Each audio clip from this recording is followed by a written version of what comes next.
First and foremost, Gilmer County Bobcat football. Love the kids. Team FYN Sports, we have been around these kids for years. We love the kids. We love the families. We love what happens on Friday night. We love being a part of it. Team FYN Sports always promoting and highlighting young athletes in a positive way. But let me tell you, let's just tell the truth on this.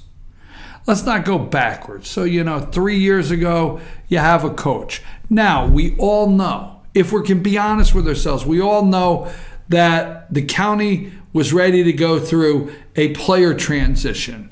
There was going to be a small lull and that's not talking negative about your kids. So relax. Nobody say anything bad. But the point is when you're in rural counties and you have one school, you go through these ups and downs in the athletes and the talent that come on the field. So you hit these small lulls where you got 2 or 3 years where there's not quite the speed, not quite the wide receiver, not quite the lineman that you need on the front. No negatives, just be real, okay?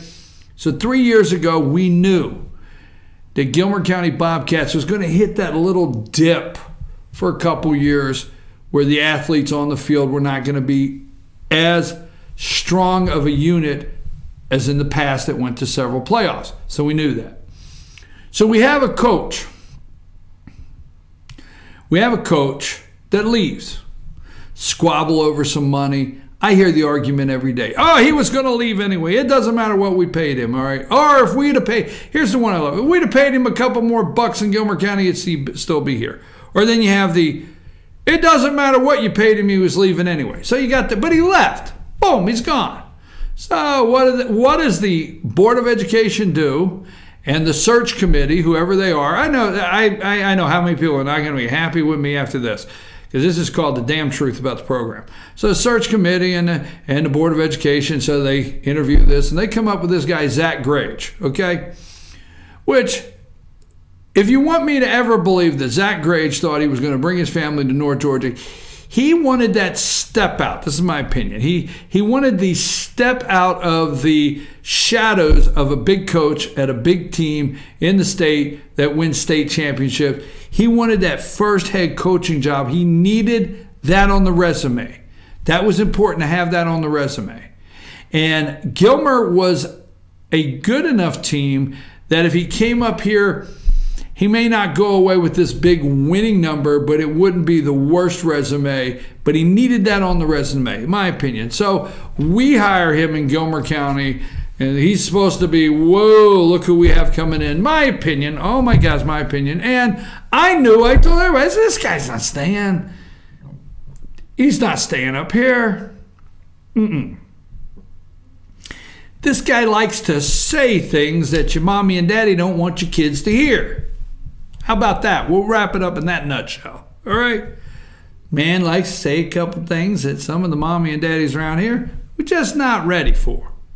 So we know he's not staying, so he leaves. So the brilliance kicks in again.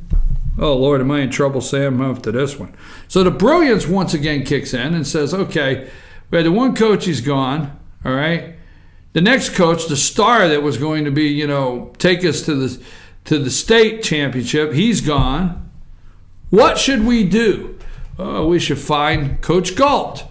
Lord, we don't have enough time for that segment. So the search committee and the board, they find Coach Galt. Don't know what they were drinking in their coffee that morning. That might have been the corner. That might have been the morning where you're drinking the coffee and you got that desk drawer you pull out. Just saying. Every once in a while somebody got that desk drawer you pull out. Oh, I got to put something in this coffee. So something was in the coffee, okay? Something was in the coffee the day they hired John Galt. Another brilliant move. Brilliant. Yeah. So they get into game 3. I'm doing shows. You got to understand, I know all these coaches. I know every one of them. Every one of these coaches. And you see, you got to understand, Team FYN Sports, we know a lot of coaches in North Georgia. We know a lot of coaches around the state. When it comes to Quad A and Triple A football, our team knows a lot. Our Team FYN Sports, we know a lot of coaches. I talk to coaches all the time. Every day I probably talk to a coach somewhere, okay? So anyhow, what do? We hire Galt. So we get into game 3 or something like that last year, Gilmer Bobcats. And the brilliancy that brought Galt in had another brilliant moment. Oh, yeah, they had a second flash of brilliance. We'll fire the guy. Okay. We'll get him out of here. We'll just say, Casey, you finish up the season. This is Casey Wingard. Okay? Now, so that was a bombshell around the state. That's a bombshell that everybody heard, that you fired a high school coach 3 games in and didn't let him finish the season. It's not an agree or disagree. You fired him 3 games in, you didn't let him finish the season. Period. So, you bring Casey Wingard in. Casey Wingard. Okay? And you got Coach Flowers. Bring him in. Head coach Wingard. So they finish out the season. They lose 10 games. So you go through the offseason, and you come back in and you give Wingard the head coaching job. And Casey just finished 10 games, 0-10. Okay? I think he was head coach 5 of the games last year, so he's 0-15, his first high school career head coaching opportunity. So after Galt and after an 0-10 season, Wingard's sitting on very poor recruiting. The kids don't want to come out. He's sitting on no money for staff.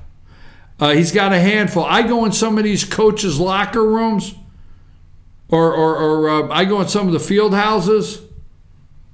You know, there's guys everywhere. I mean, you got line coaches. You got some of these coaches. I'm not saying right or wrong.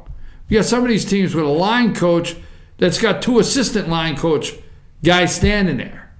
Okay? So just saying. So Wingard takes on the season. No weight training. No strength, very little strength training for the kids this year. No cooperation in the middle school. I said it. Damn it, I said it. No cooperation in the middle school. He gets cooperation, my understanding, from the Park and Rec. Now, one more thing, I'm running out of time. Rural Georgia, listen to me. I didn't ask you to like me. I didn't ask you to like what I have to say. But if you're in a rural county and you plan to have a successful football program, that you spend millions of dollars on turf and you spend millions of dollars on new gates to take the money in. Damn it, you spend millions of dollars to build these fancy gates for people to go in for you to collect the money. You spent millions and millions of dollars, for the bleachers, for the clubhouse. You spent millions of dollars putting this together. You got fancy turf. And then you got concessions. Well, folks, if nobody wants to go to the game, it don't pay off. And we all know that people don't like it. But football pays the bills a lot of time for a lot of the sports. That got everybody all messed up, right? So you got to have the ticket sale to pull some other things through, right? It's poison. The program is poison. If you have a rural county and the head coach of that county does not have influence from the ground up, from the feet up, on the football program, you cannot have them walk on a high school field and walk in to the scheme that the head coach wants to run and play if they're not conditioned. I can name some other high school programs in the area, okay, that I talk to the coaches, and the coaches basically have these kids from 6 years old all the way to high school. Well, when you got a break in the chain in the middle school, you know how you are out there. And when you got a middle school coach that says, hey, why don't you run my offense? Mine's working. You know what? The program's poison. So let me look at you right now, Bobcat fans. Casey Wingard needs to stay. He's a good man. Coach Flowers needs to stay. I'm not going to go down the long list of coaches. I like so many. I'm going to say straight up. Casey Wingard needs to be head coach next year. Casey Wingard needs to be given the latitude for the strength conditioning and how he wants to do it. Casey Wingard needs to be given the support to get the staff in here that he wants to work with him to start building this program back. You see, Casey Wingard did not turn the Gilmer Bobcats football program into poison. Some people with a brilliant idea did that. Some people who made some brilliant decisions did that, whether you like me or not. So you need to bring Casey back. You need to give him what he needs on the sideline. You need to give him some support to get some coaches in here. And we need to get behind him. And we need to make changes in the middle school. And we need to make changes in that middle school to where whoever's running the middle school program says, yes, sir, Coach Wingard, how would you like for this to run? And how would you like for this to go? That's the bottom line. So Bobcats, quit walking around, looking at each other, what's wrong, saying this happened, saying we should do this. Because let me tell you something. Coaches aren't out there around the state, I know firsthand, they're not begging for your job. And you're going to get what you get if you do something that you're going to regret. They're not begging for the Bobcat job. And guess what? Every time Coach Wingard wants to look for an assistant coach, these are my words. My words. You understand? The coaches around the state, they see Gilmer's looking for offense coordinator, defense coordinator, assistants, this, that, receivers coach. Yeah, I want to uproot my family. And I want to drive all the way to Gilmer County and plop them right down. Okay, move from another state just to have a couple people make another brilliant decision, and the next thing you know, I'm looking for another job. I said more than I should have. I have no apology for what I said, and I know of what I speak. Give Coach Casey Wingard what he needs. Support him. He's a good man. He loves your kids. And let me tell you something. Your kids want to play for him. Quit letting your damn kids leave town. Keep them at home. Cut that, Sam. All right, let's wrap up this.